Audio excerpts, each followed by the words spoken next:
संविधान बचाओ देश बचाओ, गणतंत्र बचाओ देश बचाओ, बीजेपी हटाओ देश बचाओ। सीपीआई एमएल लिबरेशन तरफ कर्मी सम्मेलन चलित मास 6 तारिख दिन सीपीआई एमएल लिबरेशन तरफ गुणपुर निकट हाउसिंग बोर्ड कॉलोनी रे कर्मी सम्मेलन अनुष्ठित हो जाइछे। उक्त सम्मेलन में त्रिपति गमांग सभापतित्व होता। देश आज विपद रे कारण गणतंत्र और संविधान विपद रे पड़ी। केंद्र शासन रे बीजेपी आज देश को खंड खंड करदेबाकू षड्यंत्र करिछि एवं देशर संपद को बड़ बड़ पुंजीपति मानकू टेकी देछि। दर वृद्धि बेकार पड़ुछि, चाषी आत्महत्या करुछि, लुट पड़ुछि। एथिपाई बीजेपी दायी। ओडिशार नवीन बाबू बीजेडी सरकार लगातार 24 वर्ष शासन करिसेंती, हेले दर वृद्धि कमुनी काहेकि?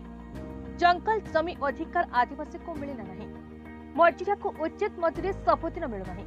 सबु कथारे नवीन बाबू मोदी को समर्थन करी ओडिशा लोकंक प्रति विश्वासघातकता करिसेंती।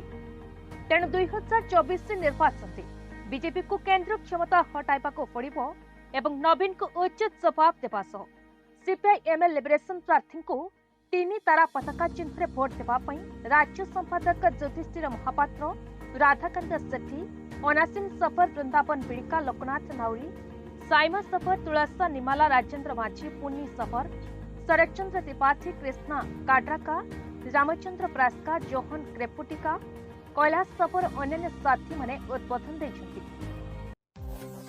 रायगड़ा जिल्लार मानस दलपति रिपोर्ट, भारत न्यूज।